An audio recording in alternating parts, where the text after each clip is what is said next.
Thought about a signature touchdown dance? Yeah, I think I need to change it up from last time. Pretty embarrassed about that, actually. No, I think I'll switch something up if I get in there again. How much do you guys practice with a guy like Dominic Jackson at fullback?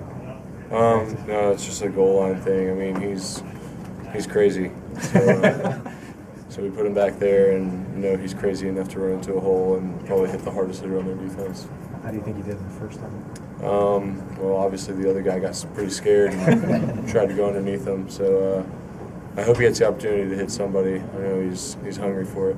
Is that kind of the goal when someone like that is in there, just like run straight and just hit something? Yeah, we usually just we assign somebody for them to hit, and that's who they go hit. Does it help to scream when you're going in? Yeah.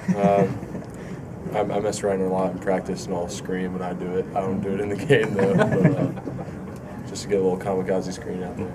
Going into SEC play, have you noticed anything different, Blake's demeanor, anything like that? I think the team as a whole has been really focused this week. Not that we haven't been focused in the other weeks, but I think we all know what's in front of us, and going into SEC play, we have to have the right mindset before every game. Coach said this Florida team is way better than anyone's given them credit for. Have you seen that on film? Yeah, big time. They're playing with a lot of passion, and I know for us on the offensive side, they've got an unbelievable defensive line and a really good corner that we have to respect.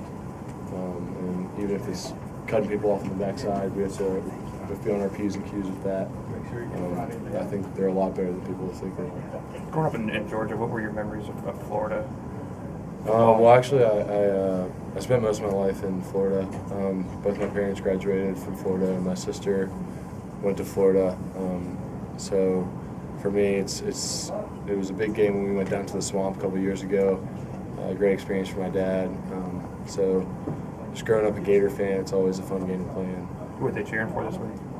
My sister, this is the only game she doesn't cheer for Florida.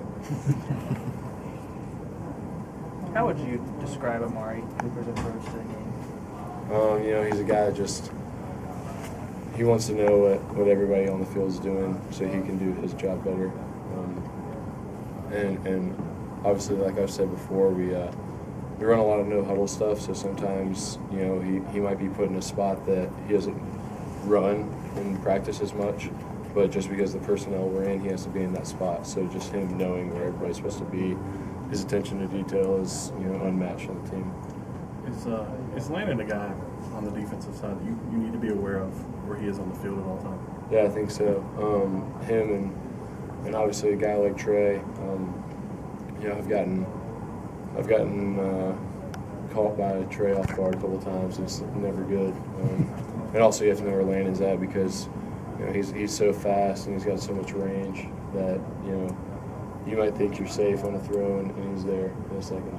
How does the communication work when you're doing the no huddle? How does that all structured? We've got people on the sideline just putting up signals and relaying with the quarterback, and the quarterback will tell us what's going on. Not get to the point where we're holding up posters. No, absolutely not. I hope not. It frustrates me so much watching that stuff. Is it ever get confusing? Are there times where it takes longer to get the play in? No, not necessarily. There are some times where you might not hear something, where you have to ask a receiver or ask the line what's going on. But if one person gets it, then we can relay it down the line. How much of an upgrade is this in terms of pass rushers you guys are facing, and how much does that change? I think this is the best group we'll see. Obviously, we want to focus on this week and not look ahead or not look back, but I think number 6 and number 94 are really good, as well as number 11. I think us as a tight end group, we've been really focused on. Honestly, I think we've gotten better as a group this week, big time, because we've been so focused on getting our hands in the right spot, getting our hat in the right spot, being a little passive in our pass sets if we have to, go up against one of those guys in pass protection. So I think these guys are really good, and we respect them a lot. Is it any different for you to be on the right side or the left side? One's more of a problem maybe or anything like that? No, not necessarily. You know, when I first got here, it was a little difficult for me to play on the left side because the structure of the offense I was in high school, I only played on the right. But yeah, I think you don't really notice as much after you just get all those reps. One more for Brian. Good. Good.